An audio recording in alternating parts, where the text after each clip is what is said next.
Welcome to Raising Daughters, the podcast that helps parents learn the best ways to support their daughters as they navigate the high levels of stress, anxiety, pressure, and uncertainty so pervasive in our culture today.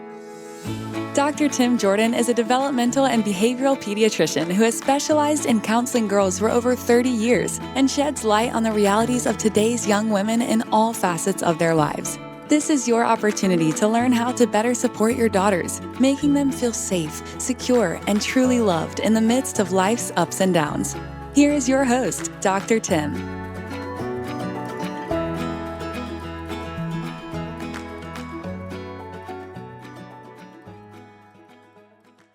Hello, friends. Welcome back to Raising Daughters. Thank you so much for stopping by every week to listen in as I talk about kids, mostly girls, parenting girls, what's going on for girls today. I've done a lot of reading in the last several years. I also had an author on about maybe a year and a half ago talking about different traumas that kids experience growing up. And so I thought it would be interesting to kind of circle back and look at it in maybe a little bit different way. And when I talk about trauma, I think some people think only of the worst cases of trauma, but the truth is that at least 2/3 of kids growing up today experience some kind of trauma. We can talk about that more with my guests, but also there's been lots of studies that show that when they survey adults, most adults have been through at least one trauma, if not more, growing up. And so this is not like just this little small subset of people or kids we're talking about. This is about lots of kids, including probably some of the kids whose parents are listening on this. So what I decided to do was to have a trauma consultant on. Her name is Beth Tyson, and she's a psychotherapist. She works one-on-one with clients, but she does a lot of other things also. She does lots of speaking. She educates organizations and institutions about the impact that trauma has on kids and families, and also how to support them. So Beth, thank you so much for coming on Raising Daughters. Thank you for having me. It's an honor to be here. Yeah, so I would love to know how you got to doing this in your life, being a trauma specialist, therapist, or whatever you want to call. What do you call yourself? Like a trauma therapist? Trauma consultant. I'm not currently seeing individual clients as a therapist at this time, but that's where I started, was as a psychotherapist for children who had experienced trauma. Children that were being raised in foster, kinship, or adoptive homes, and were on the verge of being removed from those homes due to behavioral problems and challenges between the caregivers and the children.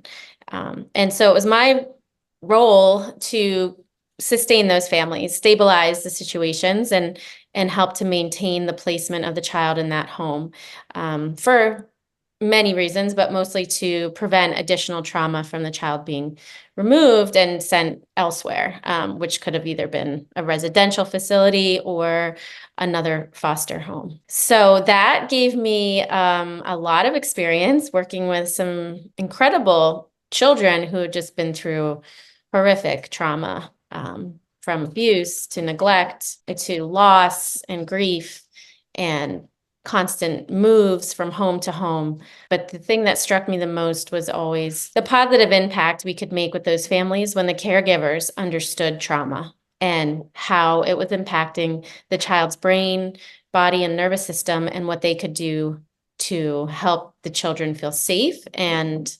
comfortable in their presence. So I made a list of some of the traumas that I think kids can experience growing up. And let me read it off really quick. Like physical abuse, mental abuse, emotional abuse, the loss of a parent, parents who have some kind of addiction issue, kids who are growing up in unsafe neighborhoods, who are in war zones, and just turn on the news at nighttime, you'll see kids around the world experiencing that. Racism, is somebody in the house who has a mental illness, who is depressed or who is anxious or angry or whatever. Growing up with domestic violence, or just parents fighting a lot. Kids who go through divorces, separations. I see a lot of girls who have a history of having parents who were divorced, who end up with their parents with multiple dating partners, which it becomes a real stress on them. Estranged parents who just don't show up, parents who don't call, parents who aren't around. Kids who get bullied by kids at school or at home. Kids who feel really excluded and alone. Dating violence, sexual harassment. Being raped, just stress at home from all kinds of ways. And also, I see a lot of girls also who have siblings with issues. It might be a child who, a kid who has a sibling who has severe autism or who has an addiction problem, and the police come to the house and just lots of unrest in the home. So that's just a partial list of some of the things that kids can experience. And I think what is probably true, I want you to address this, is the kind of memories the kids have about trauma growing up is really dependent upon how old they are when they experience it. Yes and no. So they will, they may not have a narrative memory if they were very young. They may not have visual memory. They may not have a story they can tell, but the memories are implicitly held in their brain. And so even if a child was, let's say, removed from their primary birth parent at birth, that memory of the loss will still be there and will still continue to play out as a trauma, often, long term even into an adulthood and beyond. So, there's the other memories that usually start around 5, where they are narrative. They're more narrative. There are more visuals that go along with the memory. And these pre-verbal memories, these implicit memories can come back as more of an emotional flashback than a visual flashback. And so an emotional flashback is going to look more like a panic attack or an anxiety attack, and can have similar characteristics to being activated into a trauma response. But they may not have an actual story they remember. It's more a sense of a feeling that they remember. Yeah. I saw a girl in my counseling practice recently. She's in high school. I've only seen her twice, but she grew up, there was domestic violence in her first 3 or 4 years of life. Her dad was an alcoholic. He used to beat her mom, and I think also was abusive to her. Then she experienced a lot of other physical abuse from her mom for years. We were talking the other day, and she was talking about how one of the things that triggers her today as a 17-year-old is just angry men's voices. And she goes into, well, she doesn't go into fight or flight. She goes into freeze. She kind of shuts down. And one of the things I think I have found, and I want to ask you, I think is important, is I want kids to understand what those emotional responses are about, because a lot of times people haven't educated them about what's going on for them. No, and that's actually one of the projects I've co-created with a nonprofit called Connect Our Kids is an animated series of videos, short videos under 3 minutes, to teach children, teens, young adults about trauma, how it impacts their nervous system, and what they can do to cope with it. And because exactly to your point, oftentimes the child has no language, right, for what they've gone through, and they don't have any understanding of why they're acting or behaving or feeling the way they are, and they blame themselves, and it becomes a shameful thing that they blame themselves for not being strong enough or for something being wrong with them, when really, it's not their fault. It's just not their fault for the way that they feel and are behaving. And sometimes I So, think also, you probably see this too, they get diagnosed with all kinds of things but not, and I don't know if they ignore it, but ignoring what's really going on, which is just an yes. old memory that got triggered. Yes. So many of the autism spectrum disorder symptoms, as well as ADHD symptoms, overlap with trauma.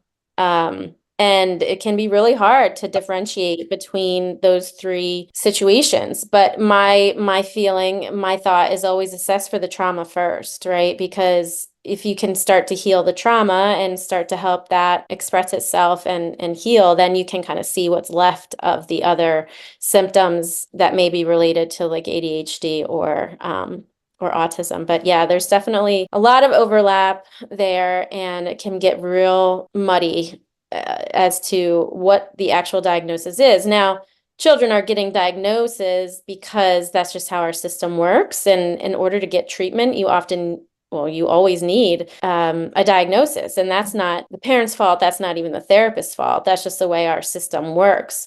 However, if we are treating ADHD when it's actually trauma, or if we're treating trauma when it's actually ADHD, there's things that we're missing, and there's harm that can be done. So, it's important to really assess for that trauma alongside of ADHD and autism spectrum disorders, because there's just so much overlap. I wonder if you see kids who had a history of being a preemie had spent time in the intensive care nursery, being sick, all the beeps and the pokes and the sticks and the IVs and all that. Our kids it didn't have to be a preemie, just kids who were sick, had operations, whatever, when they were. Do you see that? And Oh, absolutely. how does that show up then? Same. So, I mean, it's going to show up and look, like the trauma responses of that fight, flight, or freeze response when under stress. And birth trauma is something that our country really doesn't acknowledge. But during birth, there's so many things that can go wrong and that do go wrong for both the parent and the child that never gets addressed or processed properly. And then you have parents who are traumatized trying to raise a newborn who's also traumatized, and the attachment is affected, the attachment process, which is the framework and the ground floor of our mental and emotional well-being. If you're starting off right in the beginning of life with some sort of trauma or medical interventions that were traumatic, then you have like cracks in that foundation. And we need to heal those. We need to heal those traumas, and it can be done, but it's often unacknowledged, silent, invisible traumas that happen in early life. And it's the same with medical traumas when the child is older, Yeah. whether it be an accident or whether it be a health condition that requires invasive treatments, because they don't have the ability to understand what's really happening and what's going on, and process it, that way. It can be extremely stressful. And a lot of the practices that doctors and nurses engage in are not trauma informed. They're just focused on the safety of the physical well-being, but they're not thinking about the emotional, mental well-being. And it's getting better. We're trying to do that outreach and educate healthcare professionals on trauma-informed care, but it's a slow moving ship. And so yes, medical trauma is another area that really affects children and families, but nobody's really aware of. Another thing I think that we don't spend enough energy around or enough interest in. Have you ever heard the concept of ghosts in the nursery? Yeah, Yes. it's a phrase I think it was coined by Selma Freiberg back in the 60s or 70s, just talking about, she was doing psychoanalysis with women, and they were having some issues, and then she was able to trace back that a lot of times there was issues from their past that were unresolved, emotions from their past that were unresolved, that then would resurface like ghosts haunting them when they were parenting. I bet you see a lot of that as well. The parents get triggered. Yes, I've experienced it myself firsthand as a new parent. It was really difficult for me to hear my daughter crying. The sense of helplessness that I felt of not being able to console her, soothe her, comfort her, and her crying would just send like lightning bolts of anxiety through the center of my body. And of course, I blamed myself at that time. What's wrong with me? Why can't I do this? Everybody else is handling being a mom better than me. So there was a lot of that self-blame. But really, it was something being activated in me from maybe my cries not being responded to when I was a baby. I don't really know for sure what even exacerbated that trigger, but it was absolutely an example of becoming triggered. And a trigger, the way that you can spot it as a parent is really any behavior or situation that you're in with your child that either A, brings up memories of a traumatic situation for you. That'd be the most obvious way to make the connection. Or if your emotional response is more intense and more exaggerated than the situation you're actually in. Like a baby crying is a normal thing, right? I mean, babies cry. This is what they do. You know that intellectually, but like my emotional response was so heightened to it in an unhealthy kind of way, where it was actually harming me, my response to it. And so it's like out of proportion to the event. So anything that brings up a big emotional reaction out of you while you're parenting could be, not is, but could be tied back to some trauma from your own childhood that you either didn't process or felt like a need of yours wasn't met. And when you Yeah. see your child having that need, it then activates those old unmet needs in you, can I, create, and I always tell yeah. parents those feelings that come up are normal. And I say the same thing to kids, who are triggered for whatever reason that I think they tend like this girl I worked with the other day. What she does is she stuffs it. She doesn't want to think about it. She's got a lot of shame around it and all kinds of things like a lot of kids do. And so it just piles up and it gets bigger and bigger. Then she gets on overwhelm and then she can't sleep and she can't focus and she's more anxious and blah, blah, blah. All these symptoms come up because she hasn't learned to allow herself to be with the feelings and ask questions like, what's this about? What am I feeling Yeah. right now? What might this be telling me? Those are great questions. I love that. I think asking ourselves and being curious when we have a big emotion, whether it's as a parent or the child, and I'm harder to do as a child because you don't have that ability to sort of zoom out of your Yeah. own self and observe your behavior and your feelings. But adults do have that capacity. And so for me now, knowing that I can become activated as a parent, I try and fail often, but I try to look at this and say, okay, this is what is this bringing up in me and why? And that can just questioning whether or not the situation is a you thing or the kid thing can put like a pause in there just long enough for you to not do your instinctual reaction, which might be to yell or scream or ignore. But it might say, okay, let's get curious about this. Like, why is this bringing up such a big feeling in me? Is it really what the child is doing, or is this touching on something painful in my own life? So Can when give you, you some perspective, slow yeah. things down. So how can we help when kids get triggered for whatever reason? Sometimes they may know their story. Sometimes it may just be they were too young to have you call it a narrative, which is a really good word. They may not have a narrative like, oh, this is because it's just emotional response. What do you do with, how do you talk to parents about how they can help their kids learn to deal with those emotions that get triggered? Yeah, so it's the first or the most important priority is helping the child feel safe.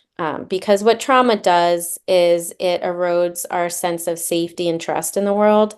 And so children who have experienced trauma often don't trust themselves and they don't trust the world around them and they don't trust adults, especially if adults were perpetrators or harmed them in some way. So, helping the child feel safe and in a trusting relationship is key. And sometimes you have to go back to the basics with that and really form that foundation that might have been missing for a child. And so that can, there's multiple different strategies for doing that, but there's, some of it is like always trying to be as honest as you can with your child, even if you don't know the answer, but saying that, I don't have the answer to that right now, but I'll see if I can find it and get back to you. Or sometimes there is no answers and I wish I had one I could give you, but right now we just don't have one, and that really hurts. And so like that honesty, that authenticity, being really genuine with children instead of trying to always put on a face and like have to have it all together, can build trust. And once we build trust, then we see the trauma responses diminish. They might not go away completely, but it's really trying to establish that connection in a genuine way that de-escalates the child's trauma responses. Yeah, and I think, I don't know if it's obvious, but obviously parents need to stay calm and not add their emotions to the child's pile, which I hear a lot of from girls I work with is, when their parents get triggered by them being triggered, and then they just bounce emotions off each other. There's a really sweet book I found a couple years ago. I read it at camp sometimes. It's called Rabbit Listened. Have you ever seen that book? I Yeah. have it. I read it to my daughter. Yeah, it's a sweet book because this little kid gets his toys. He has built something, it gets knocked down, and all these animals keep coming by, different animals, and one of them wants to get angry with him, and one of them wants to fix it, and one of them wants all this stuff, and this kid's like doesn't want any of that stuff. But then this rabbit just comes and sits next to him calmly, and he kind of melts. It's like he just needs someone to be there with him who's calm when he can't be. Yeah. And that's at the root of all humans is what we want is to be heard. And if you can help the child feel heard and seen for who they are, that establishes that sense of safety and trust that's missing. So being a good listener, being someone who's not judging or shaming them for their reactions and responses, someone who's willing to see them as a whole person, Yeah. with a fully functional life, not just as a kid, but as a human being, who needs care and love and compassion, just like the rest of us. And unfortunately, a lot of these children just didn't receive it. So I like to think of families as a collective nervous system. And like you were saying, you feed off of each other, and the parent has to be the modulator of that nervous system.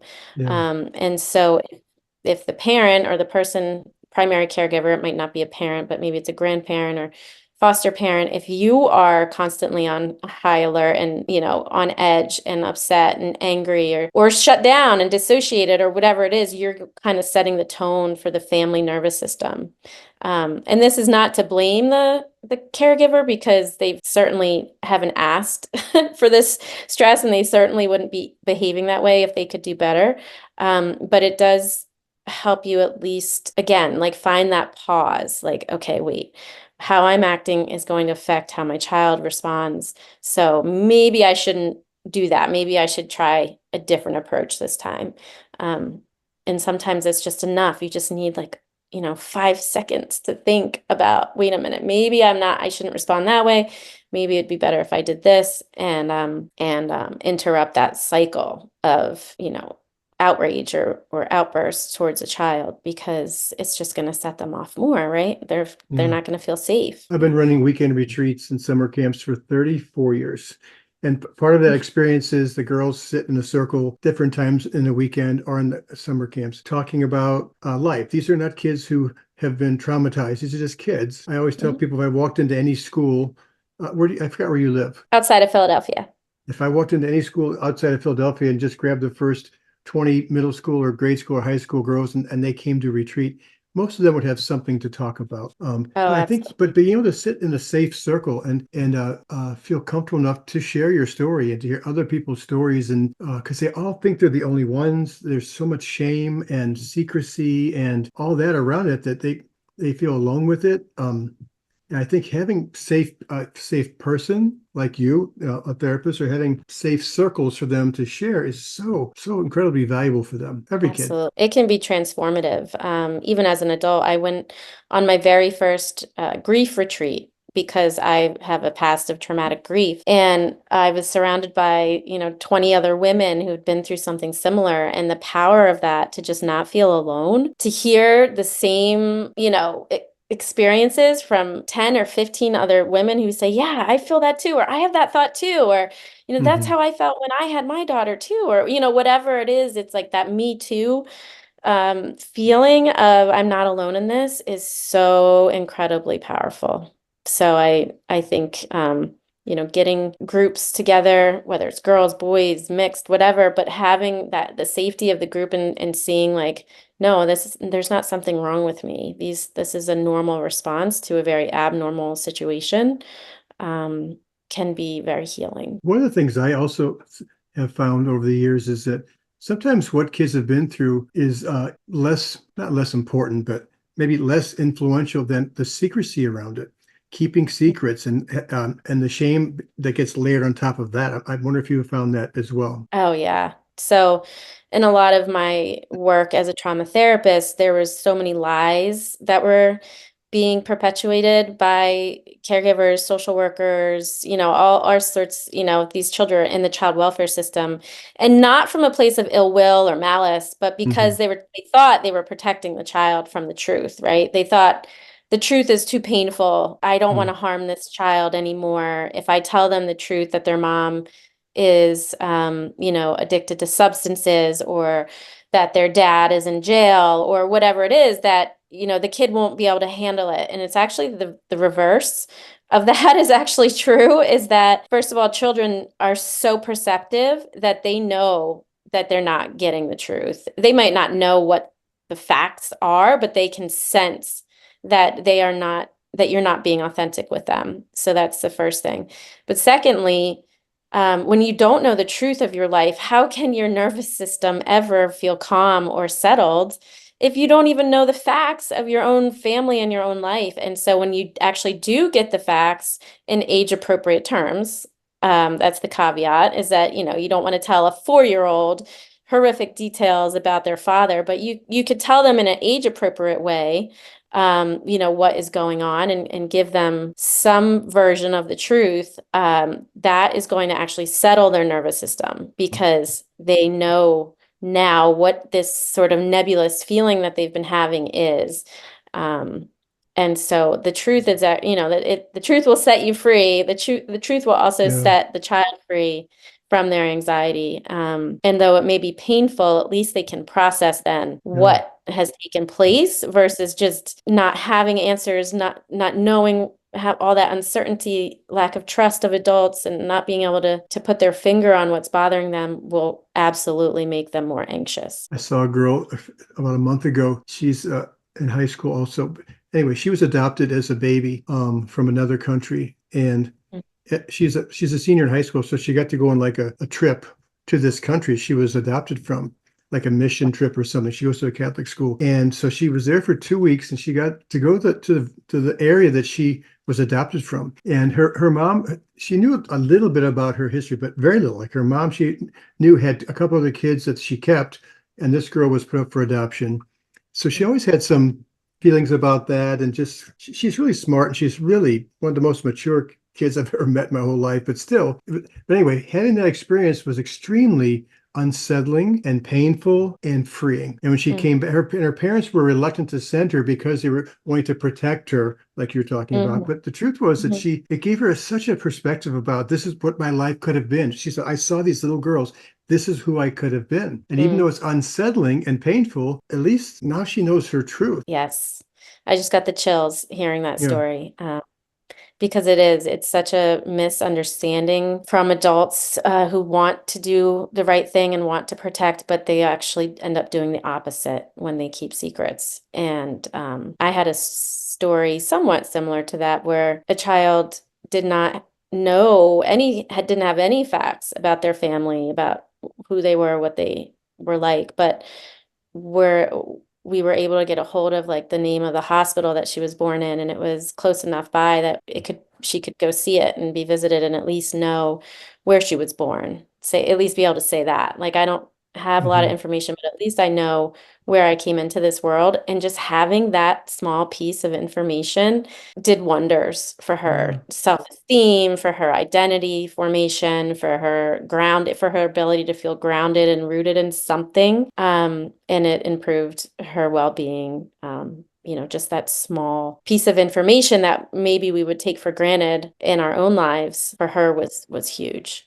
Yeah. So you just never know what small, what might be really, really powerful for somebody. One of the things that I do with girls in my retreats and camps, and even in school sometimes, especially middle school, high school, and beyond, is help them to understand this happened to you, whatever this is. My parents are divorced. My dad hasn't called in 3 years, and that's obviously horrible. But oftentimes what's even more important for them to understand is, what are you making of it? What's the story you're creating about that? Why doesn't my dad call? Or why are people leaving me out of school?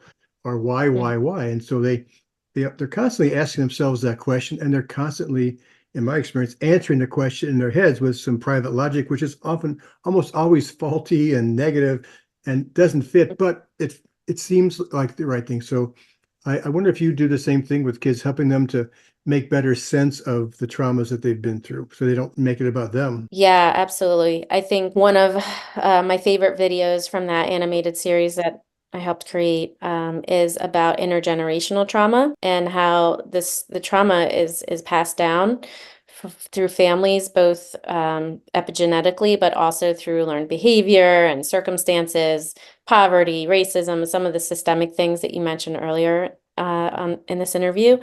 And when you can see that and understand that, like, oh, my parent is the way they are because they came from this incredible hardship and adversity and trauma, then it's not to excuse their behavior. I wouldn't say it's an excuse, but it at least explains the Yeah. behavior, and understanding that as humans, most of us are doing the best we can, right? I believe that as part of my philosophy is that, majority of humans are always doing the best they can. So if they're not, living up to our expectations, there's probably a reason why that they can't.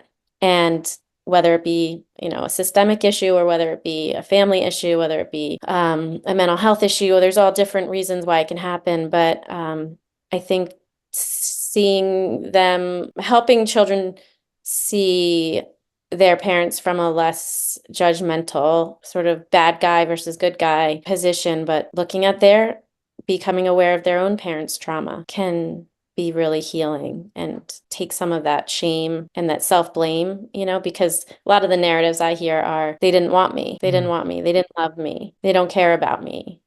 They hate me, whatever it is. But it's like, that's probably not the truth. That's probably that they didn't have the capacity to love you because they were not loved, or they might not have the capacity to be present with you because they are struggling with so much unprocessed trauma of their own. And it really isn't because of the child, and it's not their fault. So that's definitely part of the process, but it has to happen organically. They have to kind of come to those conclusions on their own, through reflection and through the process of therapy, or else it may just seem like you're trying to make excuses for their parent. Yeah. It's a delicate lesson to learn, but I think it's a necessary one to have that healing occur. Yeah. I tell girls too, I said, it's easy for me to look at you and say, of course you're important. Of course you're lovable.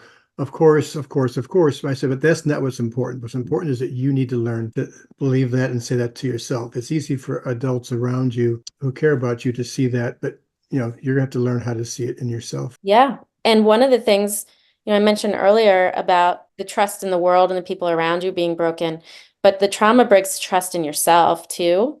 And so you have to actively and even though it's not fair because you're not the one who broke it, but we have to actively work on rebuilding trust in ourselves, so that we can feel that sense of confidence and self-esteem. You've mentioned a couple of times, but tell me a little bit more and tell our listeners a little bit more about the videos you have and what it's called and how Yes. can people find them? Yes, I would love for your listeners to have access to those. They are on YouTube. They are free and available to anyone who has access to YouTube. And it's called All Connected, A Place for Belonging is the subtitle, but the name of the video series is All Connected. And these are 2 seasons so far of short, animated, engaging, entertaining, sometimes funny, sometimes heavy, videos that in small bites teach young people about childhood trauma, how it impacts their body, their brain, their nervous system,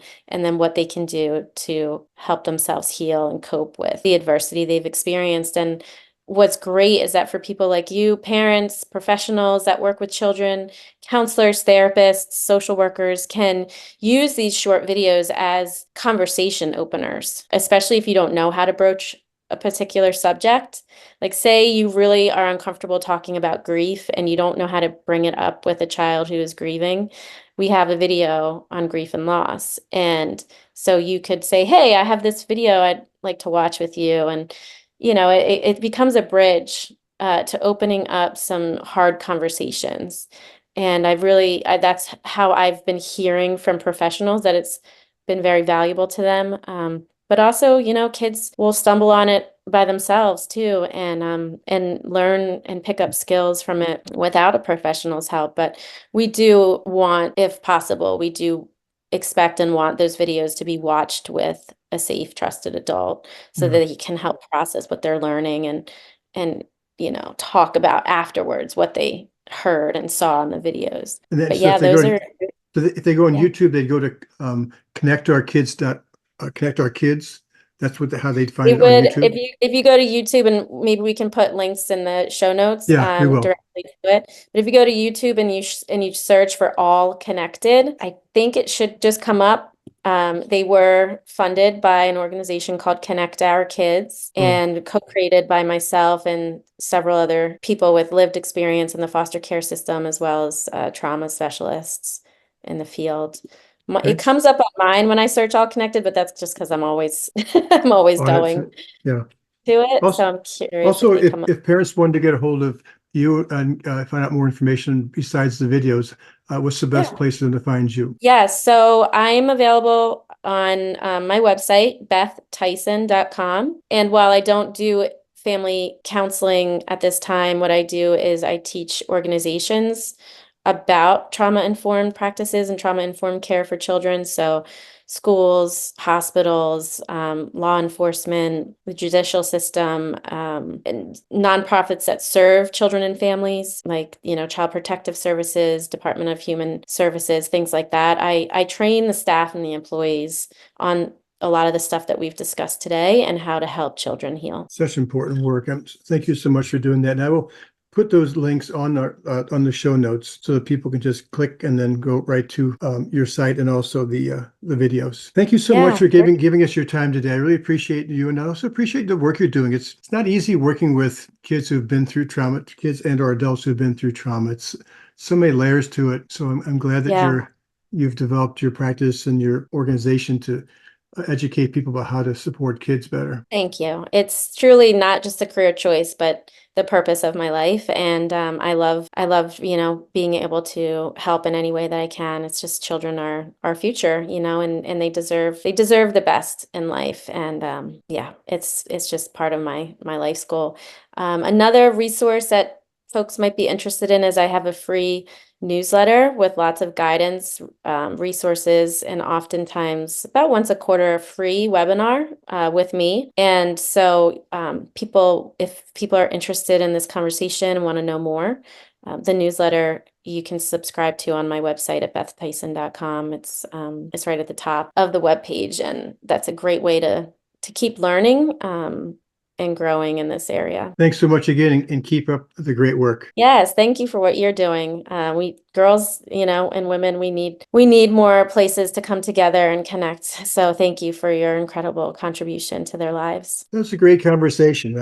I will put the links to Beth Tyson's her website and also those videos that she said are on YouTube. I definitely will put those links in the show notes so you can check those out, and also check out her newsletter and all that. So I'll be back here as always in a week with another topic, another issue. I'm trying to get together some middle school girls and interview them about what's it like to be a middle school girl today. So look forward to that. Also, I found out from our podcast company that Apple, a lot of people listen to this podcast through Apple and that platform, and they did something where if you miss a week or two of the podcast for whatever reason, which is awful, but if you happen to, they kind of take you off the list apparently, and as opposed to keeping you on and sending you the notices or whatever. So if you haven't been listening for a while, you might want to make sure you're still signed in to Apple for the podcast.